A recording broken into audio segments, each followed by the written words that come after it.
Hello everybody, welcome to the Wonky Angle, where I talk about electronic music, both new and old. And today I'm talking about the new album from Opus 84. Felis, Chordata. Opus 84. Ordinarily I'd say this is an artist you've never heard of, but I have a feeling a lot of you watching know exactly who he is through either the comments of some of these videos, from some IDM Discord chats, which I've heard a fair bit about, but am not in myself, or just through my having reviewed the guy's previous two albums. So for those of you who don't know who this guy is, he is, of course, a friend of mine, having kinda met him through my YTPs, and then later getting to know him a lot better through his music. I kinda sorta reviewed a draft of his first album, Road to Lucid City, privately, and found that while he did come off as quite amateurish, he had the potential to make some really good stuff. Then came his second album, Future in the Stars, and at first I wasn't exactly blown away by it, but I kept coming back to it, and it grew on me to the point of it making my year-end list for 2016. While I do still think that album has quite a bit of filler on it that I don't find myself coming back to with much frequency, I did find the whole idea of basically making house music in artificial intelligence IDM style to be pretty unique.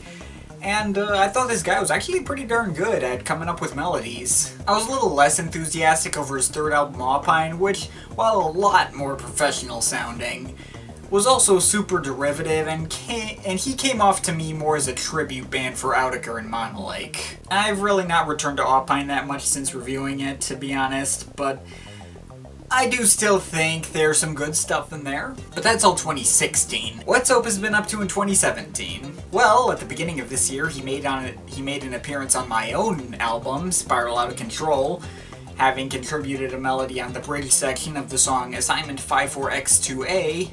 And after that, he released an EP called Bath Salts, and shortly after that, started up a band with his friend Grinfox and some other people called Feral Society. So what was that stuff like?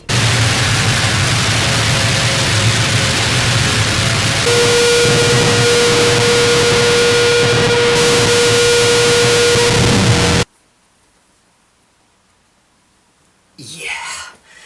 Not really my thing, to be honest, but if you're into like harsh noise experimentation, if Ventolin is one of your favorite Aphex Twin songs, give that stuff a shot. Now, he has been telling me that he's been building up a fairly extensive back catalog, similar to that of Aphex Twin SoundCloud dumps. Music of all sorts of different styles, some of which I'm not 100% sure I would personally qualify as music, but whatever. Thankfully, it did appear that for his fourth album here, he'd be diving into some of the slightly older material from last year, and overall returning to some more accessible sounds, which was a relief for me, at least. So, without any further prologue, how well does Felis Chordata fare? Well, it does seem to be a mix of the styles explored on Alpine and Future in the Stars. Suffers from kinda similar problems, I think.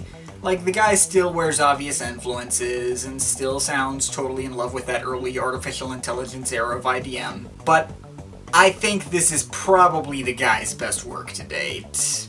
Or at least the most personally enjoyable. It's less a combination of the problems that those albums suffer from, and more of a combination of what made them work.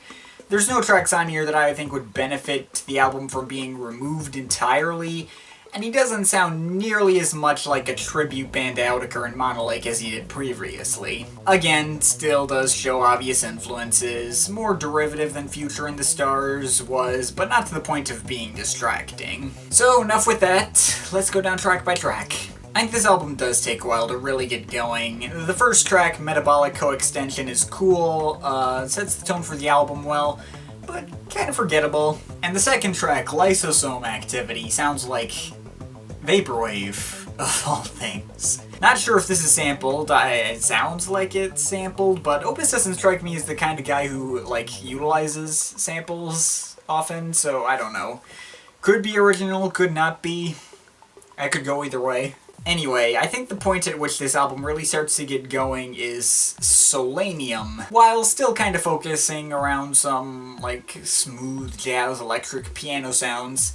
Also has these cool, relaxing melodies floating around, and is overall pretty solid track. And then Don't Stray Part 2 is of course pretty similar to the similarly titled track from Future in the Stars.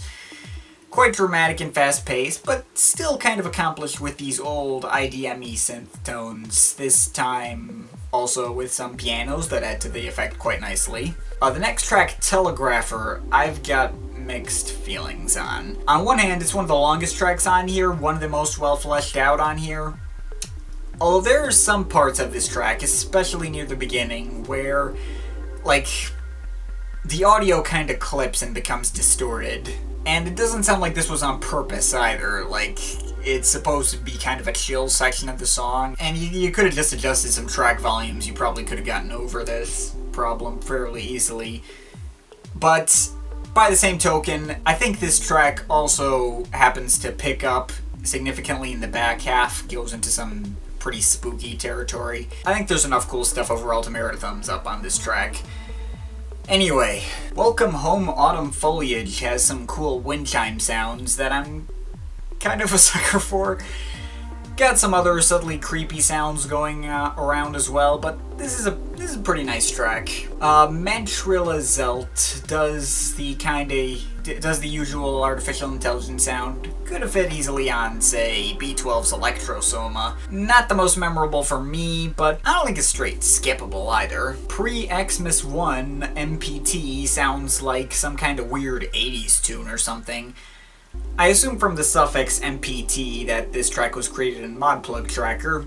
Could have been the soundtrack to some old Wild Tangent computer game or something.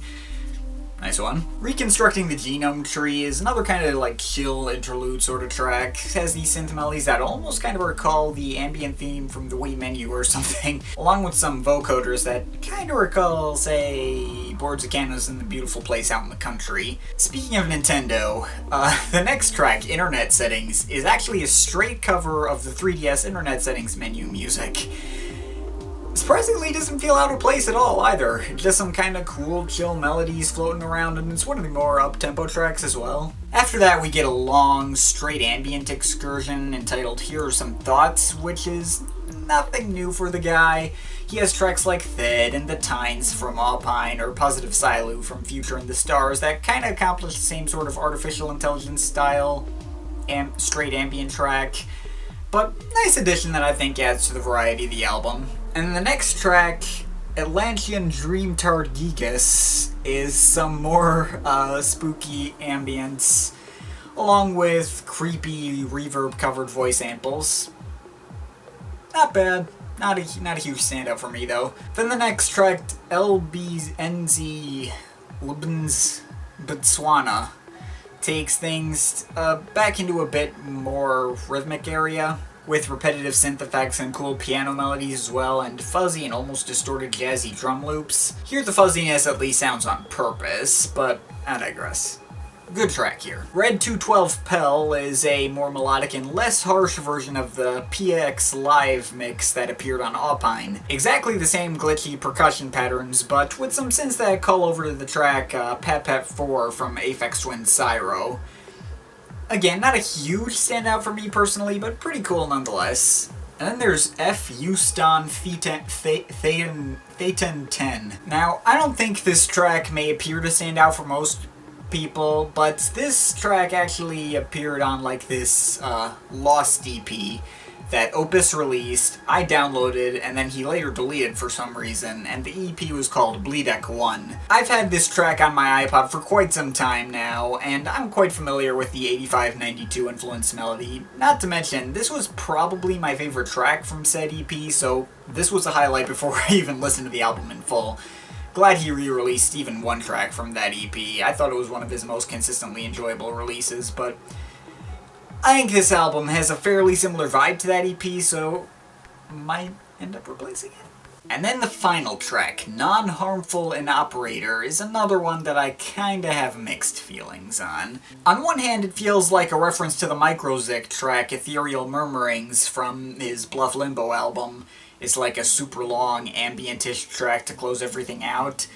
And while that track was one of my favorites from that album, I'm not sure if closing out this album with a 16-minute track that doesn't have much progression was the best of moves, since Aside from the length, it doesn't otherwise stand out that much to me. I know this is kind of inspired by stuff like Gas, and isn't actually meant to progress much, but instead just be immersive. And I suppose it works in that regard, but I probably could have shaved this down a few minutes regardless. Did get a little sick of it after a while. It's not a bad track, but not the strongest of closers in my opinion. All that aside, I am quite glad that Opus decided to focus on this sort of artificial intelligence, ambient techno IDM vibe. I think he does this kind of thing quite well, and even the tracks I wasn't super enthusiastic over were pretty solid. May not have exactly blown me away, but it does have all the stuff that I personally enjoy the most in Opus's music, and even the kind of more filler-y tracks aren't bad or take away from the experience. I think this is the guy's most solid album to date. I enjoyed it from front to back. I think it's worth checking out. This dude has definitely come a long way since the Road to Lucid City days. I can see myself coming back to this one more. Give this thing a shot. I'm overall feeling a 7.7 out of 10. But of course, this is just my opinion. You can feel free to disagree with it, but I'd like to hear your thoughts, so leave the comments in the comment thing down there. But yeah, that's pretty much it. That's all for today. See you next time.